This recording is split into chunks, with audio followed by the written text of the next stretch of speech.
বাংলাদেশে hepatitis B ও C ভাইরাসে আক্রান্ত মানুষের সংখ্যা ১ কোটির বেশি। বিশ্বজুড়ে প্রায় ৩০ কোটি মানুষ এই রোগে আক্রান্ত। ২০৩০ সালের মধ্যে হেপাটাইটিস নির্মূলের লক্ষ্য নির্ধারণ করেছে বাংলাদেশ। তবে বিশেষজ্ঞরা বলছেন, এই লক্ষ্য অর্জনে শুধু চিকিৎসা নয়, প্রয়োজন সামাজিক অংশগ্রহণ, জনসচেতনতা এবং নিয়মিত স্ক্রিনিং। বিশ্ব হেপাটাইটিস দিবস উপলক্ষে হেপাটোলজি সোসাইটি ও প্রথম আলোর আয়োজিত গোলটেবিল বৈঠকে এসব কথা বলেন বিশেষজ্ঞরা। বৈঠকে বিশেষজ্ঞরা আরও বলেন, অনেক মানুষই জানেন না যে তারা হেপাটাইটিসে আক্রান্ত, ফলে রোগ ধরা পড়ে দেরিতে, যখন লিভার সিরোসিস বা লিভার ক্যান্সারের মতো জটিলতা দেখা দেয়। বৈঠকে প্রধান অতিথির বক্তব্যে স্বাস্থ্য অধিদপ্তরের অতিরিক্ত মহাপরিচালক অধ্যাপক ফোয়ারা তাসনিম বলেন, চিকিৎসা করে হেপাটাইটিস সমস্যার সমাধান সম্ভব না, বরং চেষ্টা করতে হবে এই রোগ যাতে না হয়। তাই জনসচেতনতা বাড়ানো ও টিকাদানের উপর জোর দেন তিনি।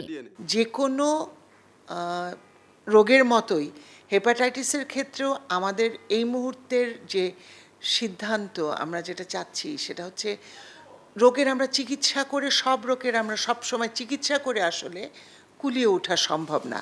আমাদেরকে প্রত্যেকটা জিনিসের প্রথমেই এটাকে, যাতে এটা না হয়, প্রতিরোধ বা এটার প্রতিকারের জন্য যেগুলো করা দরকার, এটা যাতে না হয় সেটির ব্যাপারে আমরা আসলে জোর দিতে চাই। সেটার জন্য আমাদের কি দরকার? আমাদের দরকার হচ্ছে জনসচেতনতা বৃদ্ধি, কোন কোন কাজ না করলে বা কোনগুলো জিনিস অ্যাভয়েড করলে আমরা এই হেপাটাইটিস থেকে দূরে থাকতে পারবো, অথবা হয়ে গেলে কি করতে হবে, এই বিষয়ে আমাদেরকে জনসচেতনতার বিকল্প নেই। এই জনসচেতনতা এবং টিকাদান, এটি আর একটি কার্যকর পদ্ধতি কোনো একটা রোগকে থামিয়ে দেওয়ার জন্য। বাংলাদেশ হেপাটোলজি সোসাইটির সভাপতি ও বাংলাদেশ মেডিকেল বিশ্ববিদ্যালয়ের লিভার বিভাগের চেয়ারম্যান অধ্যাপক ডক্টর শাহিনুল আলম বলেন, হেপাটাইটিস প্রতিরোধে চিকিৎসকের পাশাপাশি সরকার, গণমাধ্যম, শিক্ষা প্রতিষ্ঠান, সামাজিক সংগঠন ও সাধারণ মানুষ সবার অংশগ্রহণ প্রয়োজন। তিনি বলেন, রোগ হওয়ার আগে পরীক্ষা ও টিকা নেয় সবচেয়ে কার্যকর প্রতিরোধ ব্যবস্থা। প্রতিরোধ ও প্রতিকারে দরকার সামাজিক অংশগ্রহণ। আলাদা আলাদাভাবে হয়তো আমরা চিকিৎসকরা অংশগ্রহণ করতে পারি, পেশাজীবীরা অংশগ্রহণ করতে পারি, হয়তো সরকার অংশগ্রহণ করতে পারে, রাষ্ট্র অংশগ্রহণ করতে পারে, গণমাধ্যম অংশগ্রহণ করতে পারে, কিন্তু সামাজিক যখন বলা হয় তখন আমরা সবাই এর মধ্যে অন্তর্ভুক্ত হয়ে যাই। একেবারে সাধারণ আমজনতা থেকে শুরু করে বিভিন্ন সোসাইটি, সাধারণ মানুষদের সোসাইটি, ইউরোপিয়ান লিভার পেশেন্ট অ্যাসোসিয়েশনের মতো রোগীদের সোসাইটি, গণমাধ্যম থেকে শুরু করে রাষ্ট্র এবং সরকার সর্বোচ্চ পর্যন্ত। কেন এটির প্রয়োজন? এটির প্রয়োজন দেখা দিয়েছে যে পৃথিবীতে যত মানুষের হেপাটাইটিস বি বা সি আছে, তার 90% জানে না যে তার এই ভাইরাসটি আছে।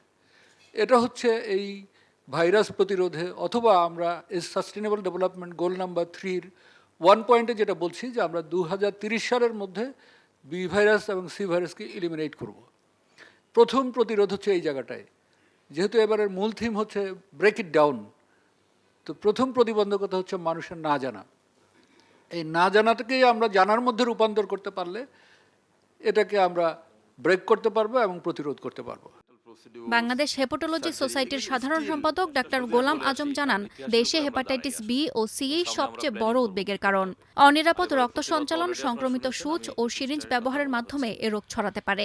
বিশ্ব স্বাস্থ্য সংস্থার হিসাব মতে এখন 28 কোটি মানুষ হেপাটাইটিস বি এবং সি ক্রনিক বা দীর্ঘস্থায়ী আক্রান্ত। একসময় এটা 35 কোটি ছিল, কমে আসছে। অতএব এটা আলোচনা করলে লাভ হয় যে তার প্রমাণ কিন্তু অলরেডি আমাদের আসছে, এবং এটা আমাদের বাংলাদেশে আমরা অনেক উন্নত সাধন করতে পারছি। ভবিষ্যতে আমরা এটাকে এলিমিনেট করার প্রক্রিয়া আছে।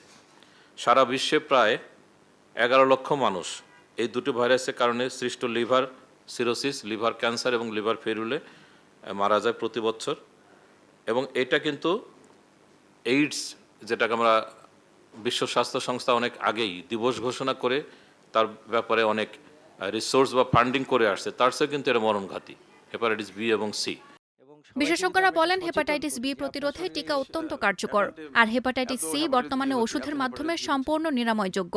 কিন্তু অনেক রোগী দেরিতে চিকিৎসকের কাছে আসেন, ফলে জটিলতা বেড়ে যায়। গর্ভবতী মায়েদের হেপাটাইটিস পরীক্ষা এবং নবজাতককে সময়মতো টিকা দেওয়ার মাধ্যমে সংক্রমণ উল্লেখযোগ্যভাবে কমানো সম্ভব বলে জানান বক্তারা। একই সঙ্গে সারা দেশে স্ক্রিনিং, টিকাদান কর্মসূচি, স্বাস্থ্যকর্মীদের প্রশিক্ষণ ও সচেতনতামূলক প্রচারণা জোরদারের আহ্বান জানানো হয়। সাদিয়া ইয়াসমিন, প্রথম আলো।